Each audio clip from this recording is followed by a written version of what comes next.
This is Anna from Beyond. Today we're going to look into Lens View.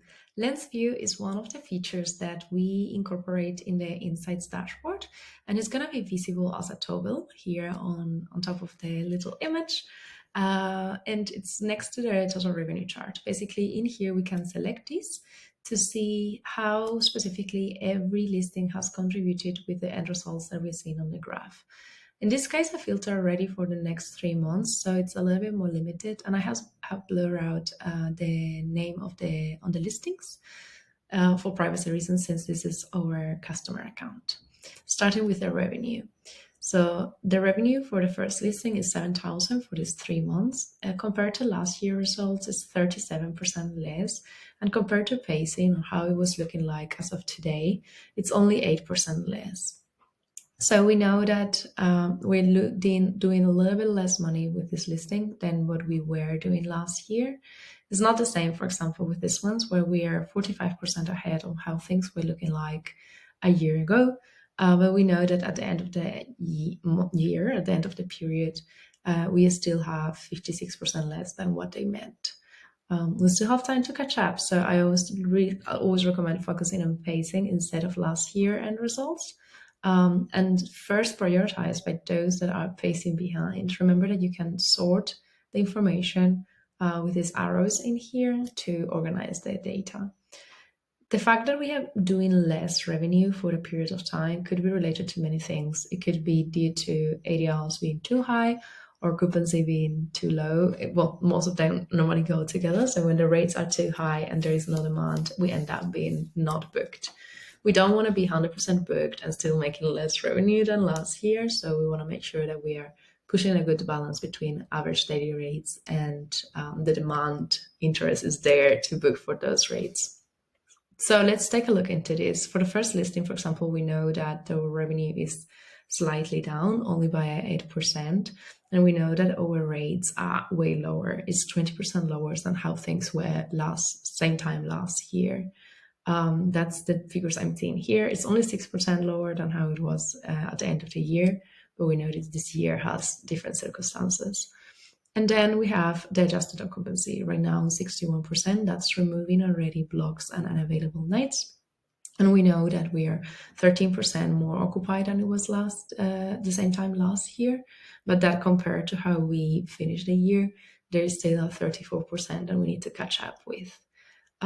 So this is overall really good information. We could see more into like aggregated occupancy, RevPAN, and locked dates, etc., blocked and locked dates. So this is going to be very insightful if we want to go in more details and more granularity. I do recommend, if we're going to do full analysis, to download the CSV file and work on Excel. It's quite helpful and it gives you quite quickly a good overview. I copy pasted it already on Excel so we can show it today. So once again, I removed the titles, but normally you will see here the names of the properties, and we can see the total revenue last year, and then pacing. When we see 00, it could be because last year we didn't have any historical information.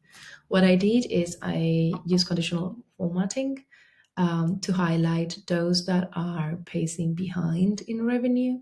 And I could sort this information, and we can see when we're pacing behind, it's because maybe we didn't have absolutely no bookings for the time period.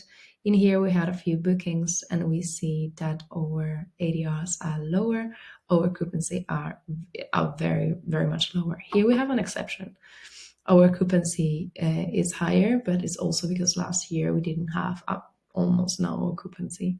So it's good to always take a look at what is resonating. Maybe at sometimes it will be the occupancy being too low and the rates too high, and then we know we have to decrease the prices.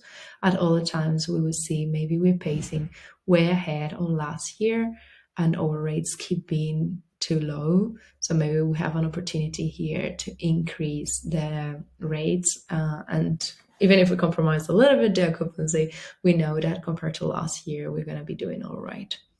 Okay, those numbers are, of course, relative to how much historical data we have. So at the end of the day, you are the expert, but we want to make it as easy and as accessible as possible. That's why both on an Excel, of course, but also on the tool, you can always sort the information by your priorities. So if you're comparing pacing data, in this case, in adjusted occupancy, let's focus one day, for example, into like those that are pacing behind, like having less reservation than last year. You could sort and then prioritize those listings first in order to take actions, versus another day maybe where you want to review those that are booking for lower rates than last year. You could do the same and organize them by the pacing by ADR, lower than last year, and start taking actions where you see opportunities.